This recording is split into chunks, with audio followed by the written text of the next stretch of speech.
This is an attempt to tell one of the more complex Tucker tales, which should have appeared, I think, in this book by Richard Good.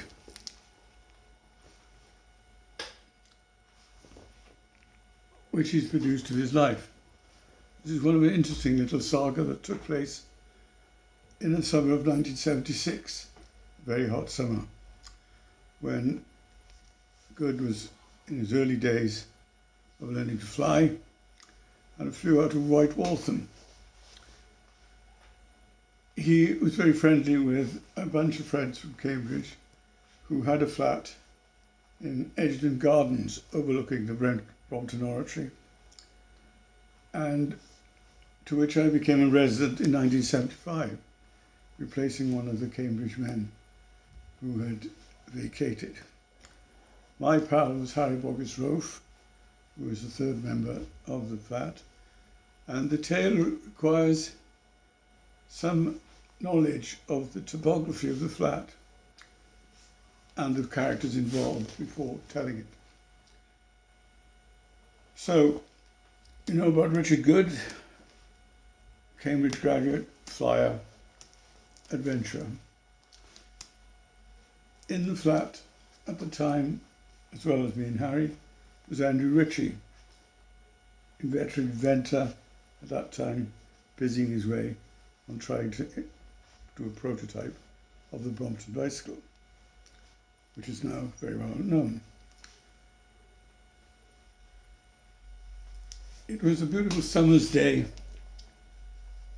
in the hot spell, and Ritchie was having his usual cold bath in the morning when he heard on the radio an announcement warning occupiers of houses to avoid leaving windows open because this was providing wonderful opportunities because of the hot weather for local burglars to take advantage of the situation.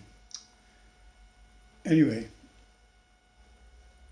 the flat was unusual in that the front door opened into a small area, which was a kind of octagonal shape, and off one corner was a bathroom right next to the front door.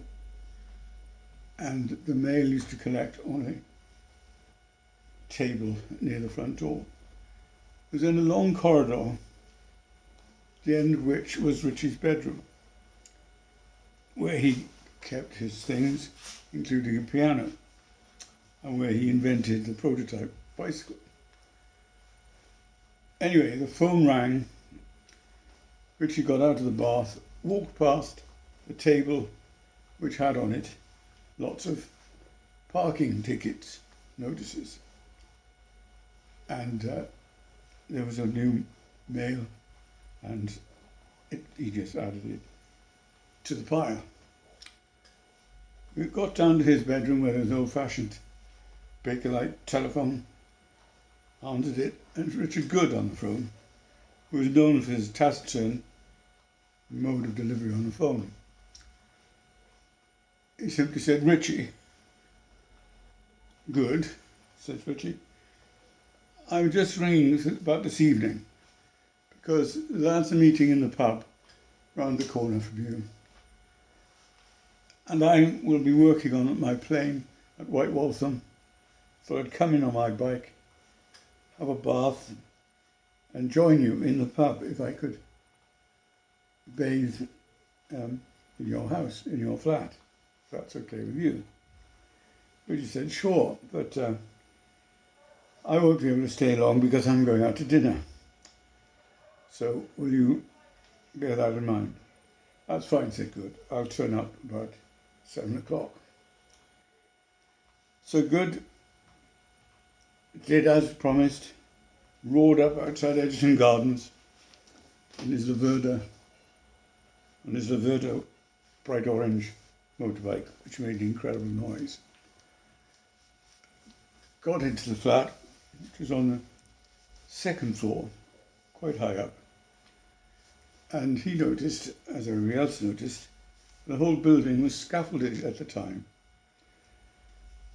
as it was being refurbished by the landlord's Smith Charities. He met up with Richie and borrowed his keys while Richie went off to the pub, to the Hourglass, round the corner, where he met me, Harry, and a few other people for a swift pint after work. Richie then realised he had to go back to the flat to get ready for his dinner party. So he set off back to the flat. It's only a few hundred yards away. As he arrived outside Edgington Gardens, which, as you know, is right opposite the Brompton Oratory, he realised that he didn't have a key because Good had borrowed the keys while he had the bath.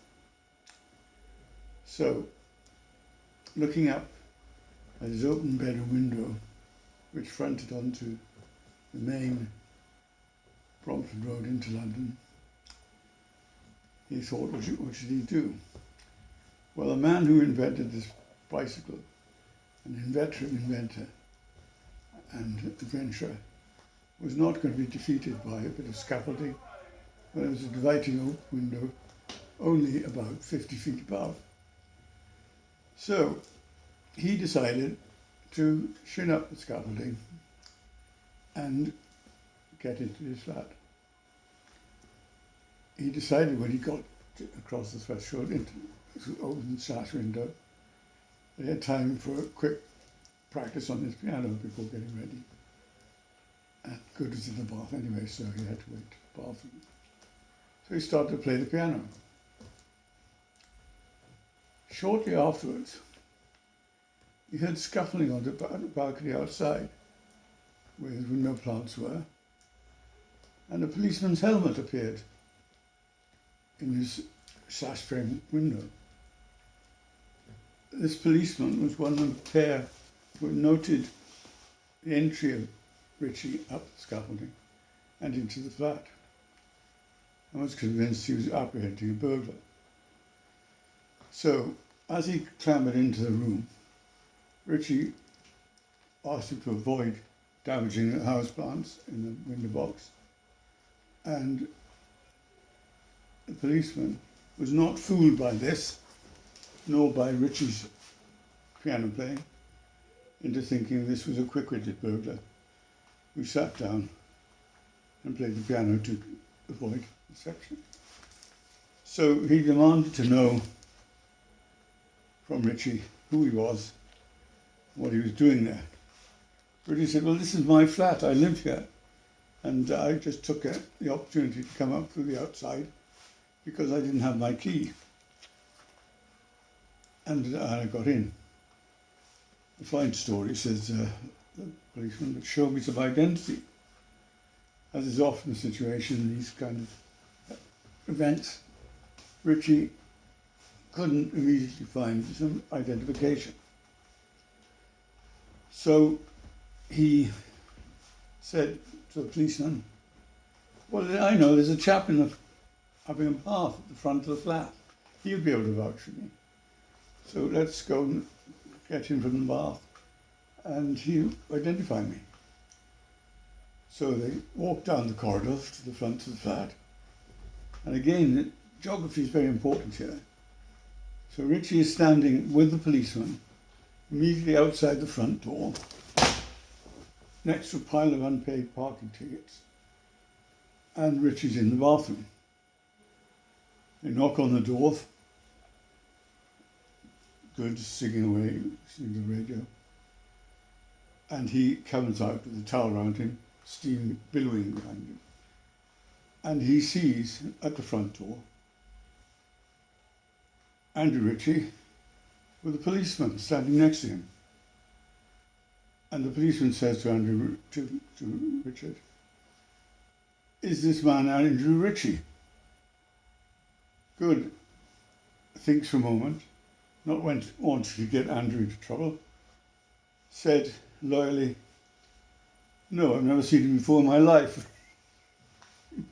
At which point the policeman turned to Richie and said, right, you're nicked for burglary. And this situation went on for a few minutes. But eventually the policeman saw the humour in the situation. When I arrived back at the flat, about 10 minutes later, coming up the stairs, I passed two policemen who were chuckling away to themselves at this event that obviously lightened their day.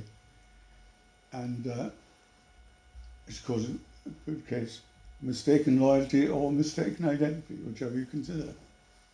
But it's a worthy tale to tell, even though I was not an actual witness to the events that happened, only to the aftermath. Anyway, I hope you'll be entertained by this story. I'll have to improve it. It's quite a long one to tell.